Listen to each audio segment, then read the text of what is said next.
Hi everyone and welcome. My name is Roberto Corona. I am an Italian anthroposopher and astrologer, and in this video we're going to talk about the next new moon in Cancer of July 6, a moon that is going to nurture us in a sort of dreamy embrace, a new moon which is all about protection, especially because the Syzygy is going to occur in exact conjunction with the star Sirius, which is a quite special star. Now, this moon is the first new moon of the summer season, which, as we know, according to anthroposophy, is ruled by the figure of Archangel Uriel that you can see here. Now, this is the chart, but let's talk first about the last changes in the sky. Now, on June 29, Saturn turns retrograde. Here it is.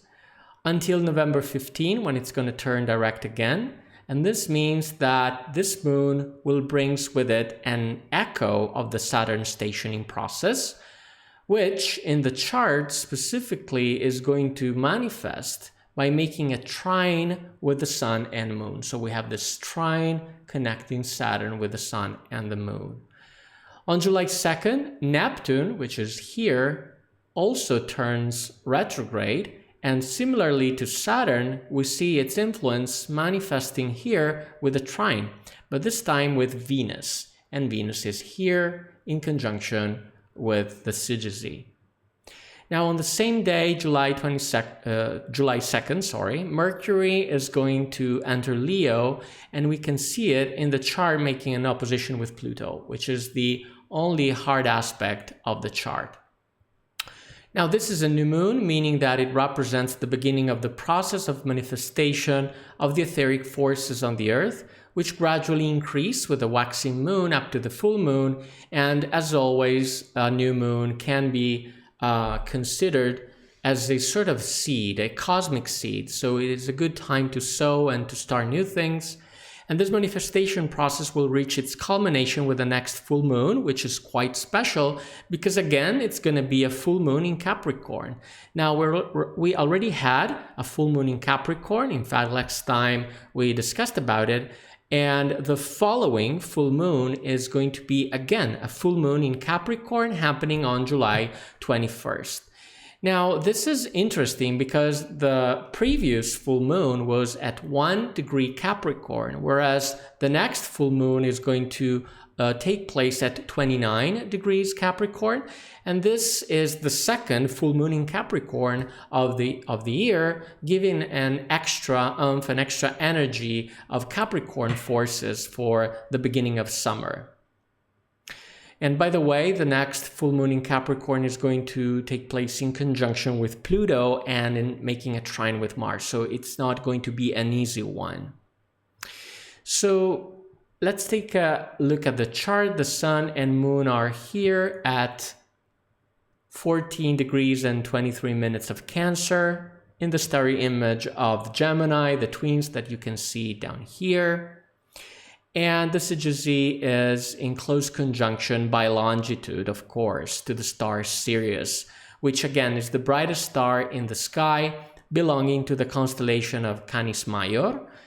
So Sun and Moon are also conjoining Venus, which is here. And as we know, Venus is a benefic planet, introducing us to the concept of harmony. And speaking of harmony, as you can see, the chart unfolds into a beautiful cradle configuration. Now, this is the cradle. So as you can see, is formed by two trines that are crossing each other here and here in green that are enclosed by three sextiles that you can see here in blue. Now, in particular, the moon, which is the ruler of the Syzygy, is making a trine with Saturn, as we mentioned before, and Venus is making a trine with both Saturn and Neptune. Now, the only hard aspect in the chart is the Mercury-Pluto opposition. Now, on top of that, the chart features a very unstable conjunction. I am referring to the Mars-Uranus conjunction that you can see here, and this conjunction is going to perfect on July 15. And fortunately, this conjunction is taking place during a very, very harmonious context, meaning that most likely it is going to destabilize the sky as we approach to the next full moon rather than this one, because the next full moon is going to happen again in conjunction with Pluto, so definitely a more challenging one. So let's now talk about the meanings of the chart, starting from the physical. Now, from a physical perspective, Cancer is all about protection and safety. And with this moon, we enter this dreamy atmosphere that we described, which is typical, right, of the first month of summer. And this atmosphere is going to affect us, leading us to merge more with our social environment, with groups in general, with group dynamics, also family and so on, any group really. And we can really appreciate the big difference between this moon and the previous one, because the previous full moon, we discussed about it in the previous video, we felt sort of invaded by all the emotional drama coming from other people. But in this one, we find a great harmony in the chart. Of course, we have the conjunction with Venus, the cradle configuration. So this means that we are going to willingly leverage on the group this time, rather than distance ourselves from all the drama, right? And maybe because we might feel lazy, after all it's summer, so we feel like, to rely more on other people, or just in general out of convenience. But we can expect the sense of belonging to the group, to family, and to the homeland even to intensify. Now we can add that this feeling is also dictated by a sense of caution, I would say, if not even fear, instilled by Saturn, which, yes, is making a trine with the moon, but it is still Saturn. So emotionally speaking, it brings caution or, anxiety a little bit. But in short, there is the perception of something out there from which we feel the need to protect ourselves from. So we tend to rely more on others also for this reason. And what is it? It is, of course, the Mars-Uranus conjunction that is getting closer and closer. Now, lastly, we want also to pay attention to the Mercury-Pluto opposition, because this is a temptation and it can manifest as lying. People lying to us, but also the temptation to lie, always for protective purposes. However, lying is not a good thing. So keep that in mind. This is definitely the only hard aspect of the chart. And so it is the challenge of these 14 days. Now, from the perspective of the soul, the conjunction with Venus in Cancer is very, very good, because it is going to sweetening relationships, calming the spirits, chilling down people, making participating in the group and family more enjoyable, more desirable. And on top of that, the trine with Neptune, although mild, brings in more water element. Here it is. This is the trine between Venus and Neptune. Now, this is going to welcome us more in the group, making us feel good in general. So this is definitely a good thing. Now, as you can see here, this process in general tends a lot towards laziness, the comfort zone, letting go, going with the flow, also through this dreamy atmosphere typical of Cancer. And on the positive side, imagination and also creativity can get a big boost through this moon, especially because of the Venus and Neptune trine. Neptune is the higher octave of Venus, and Venus is all about creativity and the arts, right? Now, this means that we can access our artistic side more easily in general.